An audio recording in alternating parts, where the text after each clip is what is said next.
Samajwadi party सांसद राम गोपाल यादव ने पत्रकार वार्ता में कहा कि देश अब मुद्दों से भरा हुआ है, लेकिन मैंने 4 बहुत महत्वपूर्ण मुद्दे उठाने की बात की है। पहला, पहलगाम में जो आतंकवादी हमला हुआ और जिस तरह से उपराज्यपाल ने कहा कि इसमें इंटेलिजेंस फेलियर था, ये बहुत गंभीर मामला है और इस पर चर्चा होनी चाहिए।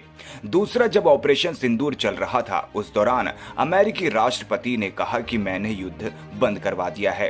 कल उन्होंने ये भी कहा कि 5 जेट गिराए गए थे। तीसरा, हिंदुस्तान की विदेश नीति पूरी तरह से विफल हो गई है। ऑपरेशन सिंदूर या पहलगाम की घटना पर दुनिया के किसी भी देश ने हमारा साथ नहीं दिया। अब कोई भी हमारे साथ नहीं है, इस पर चर्चा होना जरूरी है। लेकिन 4 बहुत इम्पोर्टेंट मुद्दे उठाने की मैंने बात की है।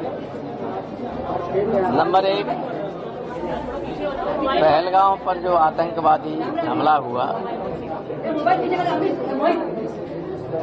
और उसमें जिस तरह से अभी लेफ्टिनेंट गवर्नर साहब ने कहा को इंटेलिजेंस फेल्योर था, तो ये एक बहुत ही गंभीर मामला है और इस पर चर्चा होनी चाहिए।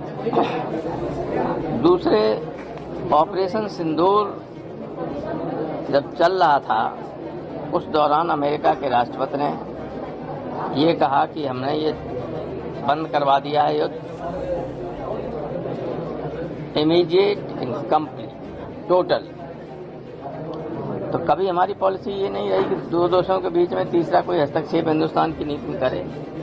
लेकिन अब तो कल उन्होंने ये भी कह दिया 5 जेट गिराए गए थे और परसों ये भी कह दिया था कि बहुत नज़दीक ही हम एक ट्रेड डील करने वाले हैं इंडोनेशिया की तर्ज पर। तो ये 2 मुद्दे ये हुए। तीसरा, हिंदुस्तान की विदेश नीति पूरी तरह से फेल हो गई। विदेश नीति वो सफल होती है जिसमें हमारे मित्र देशों की संख्या बढ़े और शत्रु देशों की संख्या घटे। अब आप चारों तरफ हिंदुस्तान से लेकर दुनिया के किसी कोने में देख लीजिए, ऑपरेशन सिंदूर पर या पहलगांव की घटना पर दुनिया के किसी भी देश ने हमारा साथ नहीं दिया, किसी भी देश ने। इससे इतनी खराब हो